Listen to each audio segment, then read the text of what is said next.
I got to get to super chats. When you do it. Okay, so I'm off you. All right. So the super chats basically focus on one thing. They want to talk shit about you and CGA. So here's it. Question for Andrew. Big reason why the red pill doesn't give prescriptions is because we would feel morally responsible. And then this is continued. Is the church willing to take responsibility for the men who fail 10% of the time? Things like help him get a new wife financially, etc.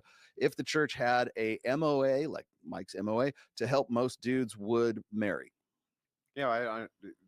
This question is so easily answered. Yes, of course. Men find solace in the church and the community of the church, and they help them through all sorts of moral crisis and financial crisis. Why is this news to you, chatter? Are you fucking stupid? This has been ongoing from the community of the church since the dawn of time. The entirety of the church is designed to assist you through crisis. What are you talking about? I got another one here. Will they take responsibility? They're the only ones who take responsibility. You know what red pillars don't do? They don't take responsibility for the mass promiscuity that they promote, like Coach CG Dumbass, who put out a tweet saying, go ahead and fuck hookers. How's that kind of degeneracy going to help us win the culture war here? How's that kind of degeneracy going to bring down the same single moms he says not to marry? How's that going to help that? It's not.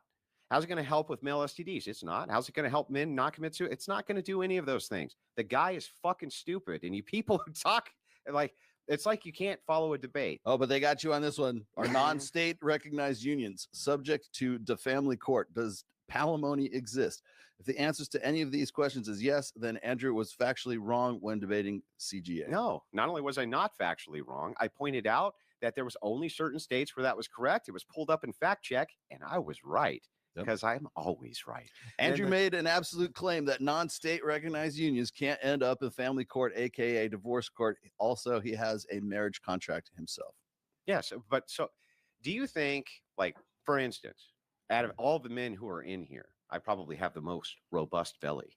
But do you think that if I point out that another guy is fat, that means because I also am fat, that I can't point that out? It doesn't matter if I have a marriage contract. I can still point out flaws in marriage contracts. It has no bearing whatsoever on an argument. Yeah. You, chatter, are fucking stupid. And much like Coach Dipshit can't follow a coherent argument. Just follow the argument. That's all I ask. The argument was simple. The argument that I was making is if you're inclined to get married, right? Remember the topic is marriage in the West, not divorce in the West. If you're inclined to be married, which form of marriage is going to give you the best outcomes to mitigate disaster? It's very clear that since Orthodox marriage, 9% divorce, Catholic marriage is, I've seen it as low as 18%, depending on the Pew study, as high as 21 or 23%. It's still your best bet out of all of them.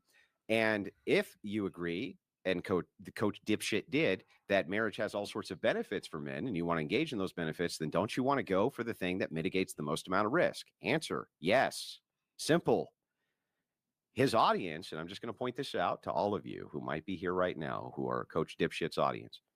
That guy is one of the dumbest fucking people that I have ever sat across from and debated, bar none. And I have no expectation that anybody who's following him is any different. Just want to point that out. Beautiful. Boom. Boom. Debates have never been harder to organize. We struggle to find anyone willing to debate people like Andrew, Myron, etc. Credit to Destiny for being one of the few willing to debate. Well, yeah. And I know this because Tim Pool has a really hard time casting them to come on and do his culture war. Like, or they want to get paid, they cancel last minute, they always back out. It's they're pussies, dude. And tell that guy, instead of sending in super chats and wasting my time with his dumbass straw man, to just call into my stream and I'll just debate him directly and make him look as stupid as I did Coach Dumbass. That's easy, right? And he's not sending in enough anyway. Crucible Crew.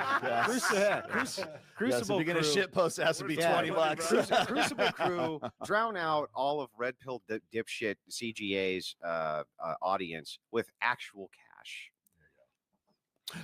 This was good because we talked about this one already. Thank you for interjecting.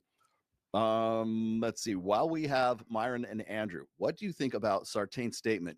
You don't need to sleep with 50 women, but you need 50 women to want to sleep with you.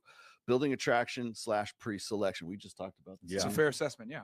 I mean, I've said it many times. Like that 50, like people are so stuck on the number. That's your vasectomy for me. It's like so crazy how like people like take it and it's like, oh, well, I'm at 49. Okay, sorry, babe, can't get married. Like, no, it's like I say that. So I just want guys to be in a position where they understand female nature and have the red pill awareness to navigate dating in the marriage marketplace in an intelligent fashion. Now, some guys are higher IQ. They could figure it out after one girl. Some guys, you look at like Nick, he's a virgin, understands females, great. But let's be honest, most dudes are fucking stupid and retarded. And I like, as much as I say men are women are stupid, like a lot of you motherfuckers are retarded too. Like a lot of guys, they need to get their hand burned on the stove. They think that their style of game works, simping on women. Because when it comes to dealing with women and attractive women, a lot of guys have fucking egos. Yeah. So they'll think, even though their methodology isn't optimal, they think it's the best methodology. Yeah. And what's up happening is they have to make mistake after mistake after mistake to realize, oh, this doesn't work. Then by then maybe it's 10 girls, 20 girls, 30 girls, and it takes them that number to figure it out. But if you're a higher IQ guy, you can figure it out after just a few.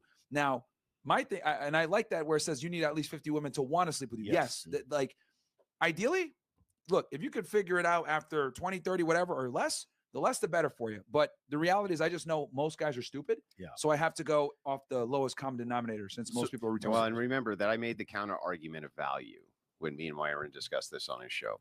So my argument, my basic argument against this is just that I don't give prostitutes or promiscuous women, I consider that of no moral value. And what I don't want is a normalization that there is moral value there because it's useful for men to use them to wipe their dicks off to understand female nature. I don't want to ascertain any moral value that way to these types of women.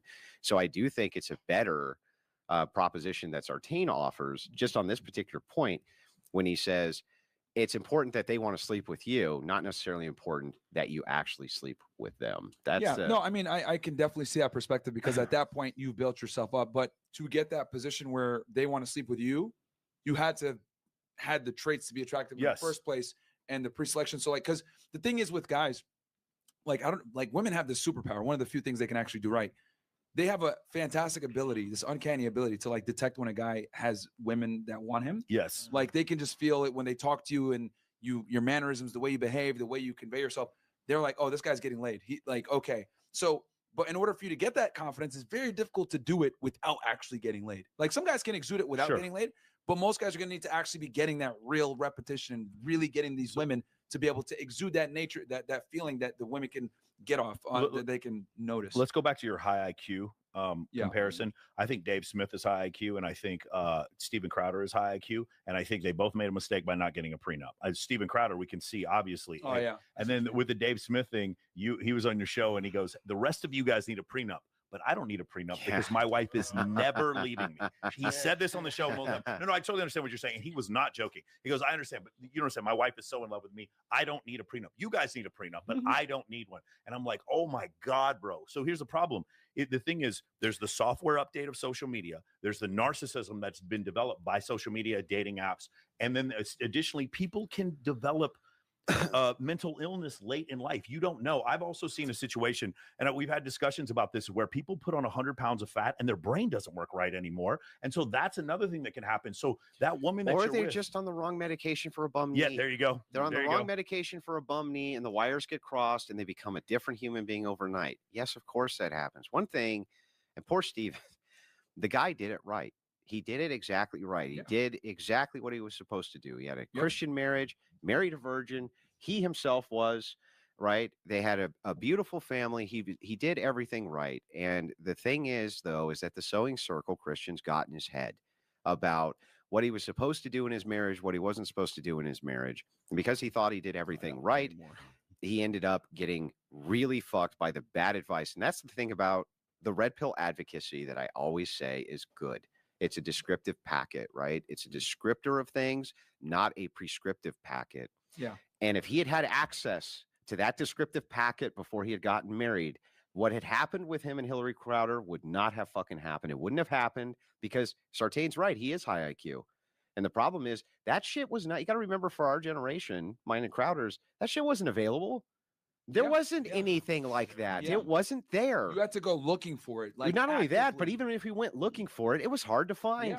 You know, it was easier to find. It was easier to find money laying in the street. Literally, we don't advertise. Literally, not even less 5 years ago. This red pill stuff was still very underground. Yeah, that's why they hate it so much. All the feminists hate it so much. Yeah, you want to talk underground? I'll tell you, 20 years of underground.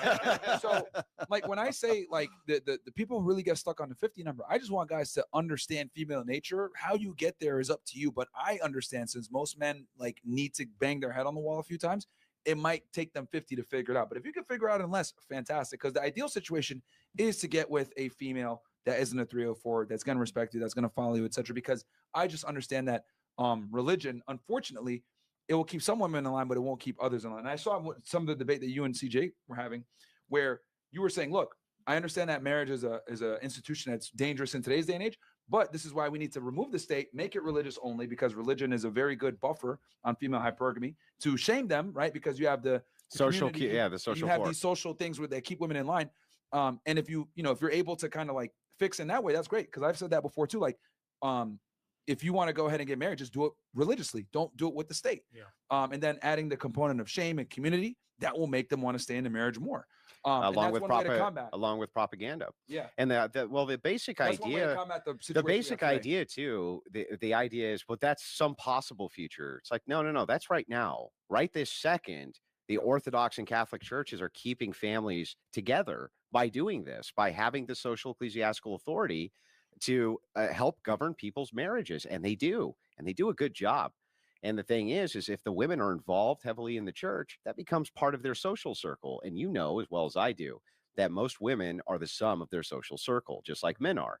And divorce as a social contagion, right? And leaving your man, social contagion often. If you're around a woman who's divorced, what happens? She starts telling the other women, absolutely, get fucking divorced. It's literally cancer. It's cancer. Yeah, it's a social contagion. So the churches right this second, the traditional churches are assisting men with this. And if it's the case that you want to get married right now, there's nothing valuable about secular marriage. It's totally garbage. It's always been fucking trash. And it was always going to lead to this.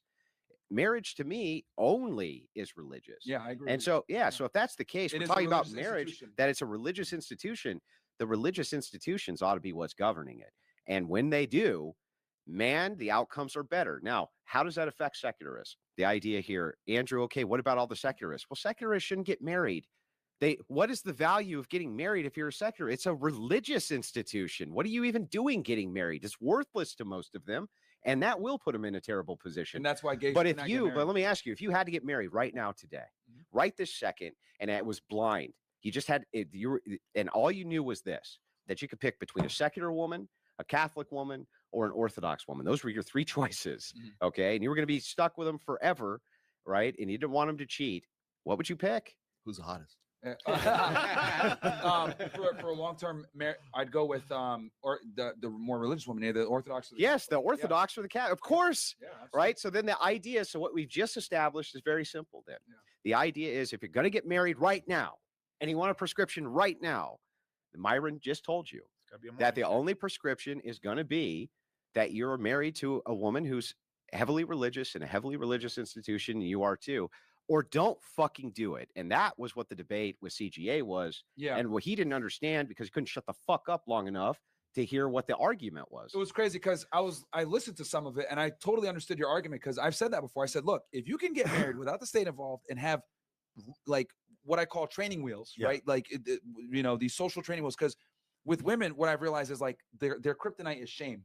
The religious institutions do that for you. Yes. You better not leave. What? The priest is going to go and govern your sex life? Yeah. Well, they don't go in your bedroom and do that. No. They don't need to. Yeah. Because what happens is the entire social order of the religious institution. What's my proof? It does not. Islam. What's my proof? Islam. Yeah. What's my proof? Right? If you're inside of a religious nation, those women fucking behave. Holy shit, they behave. Mm-hmm. When you're inside of this nation, right? If you're inside the traditional churches, they're not beaten down like what they do with Islam. They don't have to wear shufas around their head. They don't have to be second class. They don't have to do any of that. But their behavior is governed within a social circle and with priests who are assisting as spiritual fathers inside of their lives with a community that helps with serious marriage problems. Marriages have serious problems. Of course. And what secularists do is they go to psychologists who are 20-year-old bimbos fresh out of school. They don't know shit about nothing. Yeah, they don't know shit about nothing. So 95% of psychologists under the age of 30 are female. Women. Wow. 95. There are more. And by the way, when it comes to primary education, there are more female military pilots than there are male. There are more female fighter pilots than there are male kindergarten teachers. They're completely overrepresented in every conceivable way because the path to entryway is really easy. When you're studying the idea of the mind, right? This is not a physical thing, which is why, I don't consider psychology science. I consider it not even pseudoscience or soft science. I just consider it garbage, just intellectual garbage. And ultimately, it has a really bad track record. And the fact of the matter is that the women who are now in control of it, they tend to give the most awful relationship advice on planet Earth, which is why when psychologists come on, they talk with Myron. Myron fucking obliterates them. I mean, just because they prioritize like psychology now. Especially when it comes to it's become femme-centric. It's more about women being happy versus just like making it work. And the thing with the religious stuff, because I've said this so many times, and it's crazy how like people just take the 50 thing and they don't talk about all the other things. They say, well, if you have this could work as well. What I've realized with women is like their kryptonite is shame, and if you can instill that shame, whether through religion, through community, or a combination thereof, you significantly mitigate her divorcing you and leaving you, because now she has an incentive to stay versus having an incentive to leave, which is what secular marriages do. They prop the woman up to want to leave. So if you're able to get as much incentive as possible to it. Exactly. Yep. So what the religion does, especially with a community, the secular incentives of financial leaving to get half your money gone. Now she has incentives to stay because all her friends are married.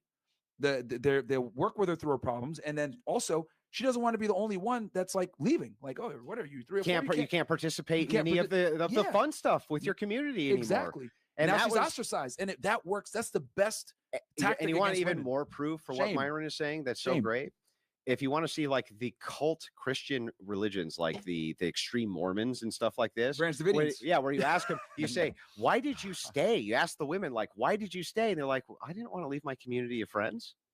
I didn't want to leave my community of friends, and I didn't want to leave my community of and that's they are the sum of the women around them. You use the communitarian, like their need for a communitarian like society. Yes. You use it against them. Yes, use it against them. And if it's the case that women, and this is the case, by the way, if it's the case that you have a woman who's hanging out with a bunch of whores, what does she become, Myron? Oh, yeah, it's cooked. She's gonna. What does she becomes? And if you have a wife and she's hanging out with a bunch of divorced women, what should that man do, Myron? You should get the fuck out of there, man. Because it is like it's always the case. It's because it's like it's so wild to me how like if you, and it sounds fucked up to even say this, but the reality is like you have to like almost set things up with buffers to protect your relationship in advance. Religion's a way to do it.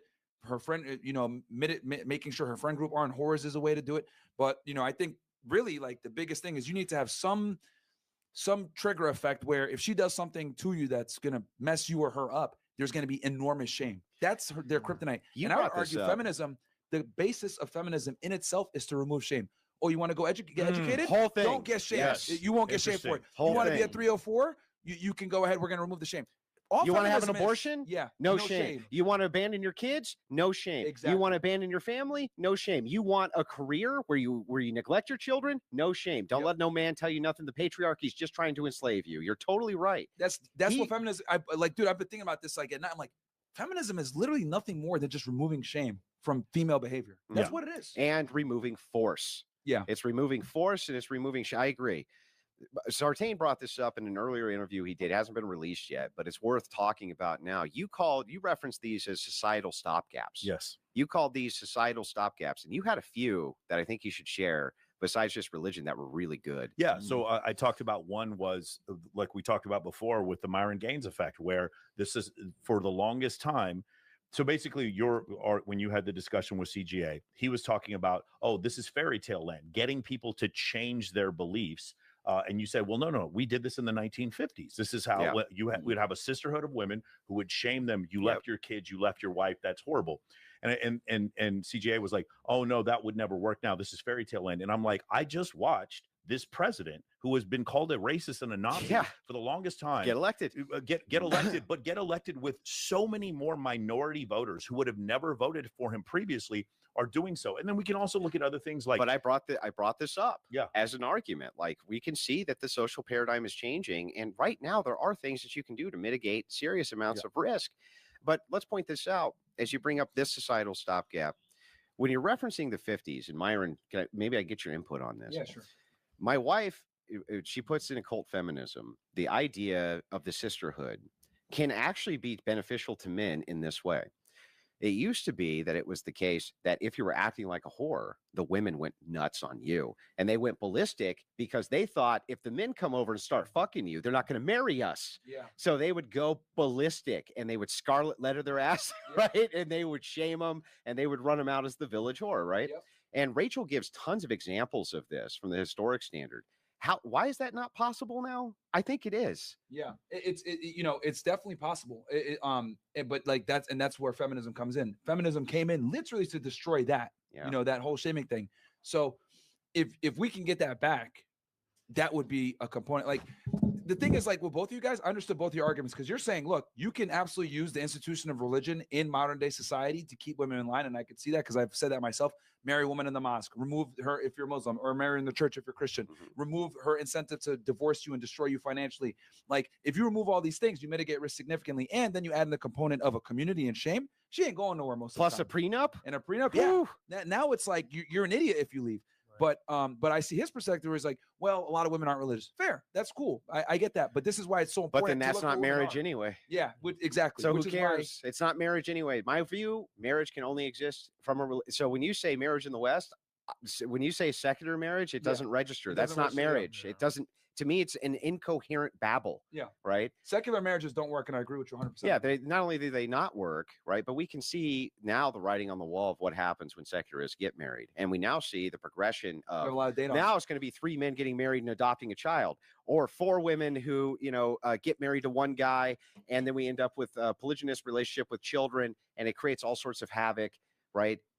Secular marriage is a fucking disaster. Yeah. So yeah, my advice, if you're a secularist, I wouldn't get married. It's a terrible idea. I do want to point this out because this is a pretty important. And it's crazy because you guys would have probably agreed on that. We did agree right from the beginning. But my definition of marriage does not include secularism. Yeah. So I want to point this out because you said marriage isn't for everyone. So you bring up the idea of secularists, and you also bring up the idea that I've heard you in other debates talk about not everyone, the majority of men did not get to reproduce. Correct. So whereas maybe someone like Matt Walsh is like, no, all of you need to get married. I don't know what you guys are doing. You need to repopulate the earth.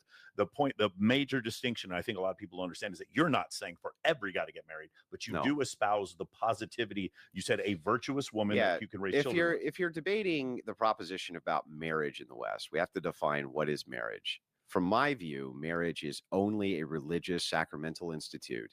And that's an important detail. What you guys are talking about is some kind of bizarre state contract, which would be fucking stupid for anybody to sign. That's the stupidest shit in the world, right? Me and my wife, crowning ceremony with our priest, right? In God's sacramental entire community, a whole community available online, offline, to help us with marital issues, society, problems that may come up, just huge resources there available to us. Not some bimbo feminist. Not some bimbo feminist psychologist, right? So for me, I don't even register that secular marriage is a thing, right? Now, can it be beneficial from the church's perspective? Would we say that I wouldn't recognize your marriage if you were secular? No, I'd recognize it because I think you're on the process to moving towards religion. And so I would recognize it and say that's good that you're moving towards the church. But in general, in societal terms, it's generally bad for secularists to get married for all parties involved because of children. We got children involved. And it's just terrible for them, for the divorce, for everything else. So that's one. Then the flip side to this is like, if it's the case that you want to engage in all the benefits of marriage, you want the benefit part for men, which he agrees. Marriage used to be a once great institution. He opens with this. Agreed. But what made it great? Well, what made it great was that reinforcement was there from the religious base and the social shaming aspect. And so if that's Extremely the case, powerful. and if that's the case that you want in your corner the benefits of marriage without the risk, religious marriage is the only way. And you know what? I'm really glad that we're having this conversation because on this side of the internet, we tend to talk a lot about how marriage is bad, don't do it, etc., why it's awful, but we never really discuss in detail how to go about it in the best way to mitigate risk. There's always going to be risk, right? Always. But I think you brought up a really good point there, and I wish more people like heard that, like where you're saying, I don't even recognize secular marriage. You got to do it from a religious standpoint for it to work. Like, so people are already messing up by being secular about it in the first place. And I agree that when you make it a religious institution, remove the state, make it strictly with the religion, add in all these shaming components and these like almost like these fail safes, it makes it very the stopgaps, indestructible, or stopgaps. It makes it very, very powerful. And this is a way to navigate the marriage conundrum in a safe manner. And where are young men going? Where are they going? They're flocking to the church. Yeah, a lot of them to are the buying, traditional churches. Are up significantly. And why are they flocking to the traditional churches? It's not just because they want to get themselves their base trad wife. It's because it's the one place left where there's still a social institution that actually recognizes masculinity, won't punish you for it, one. And then two, it actually gives men resources. And one of the biggest failings that we have for men of all ages, it doesn't matter if you're 90 now, and it doesn't matter if you have just turned 18. The amount of resources that are available for you as a man is garbage. And the amount of resources that's available for all women is massive. And they give you massive resources to destroy your marriage. There's an entire and Rollo's written about this extensively, an entire like divorce Inc. Like there's a divorce like divorce industrial complex. It goes, I mean, like Jim Sexton's talked about this before too. It goes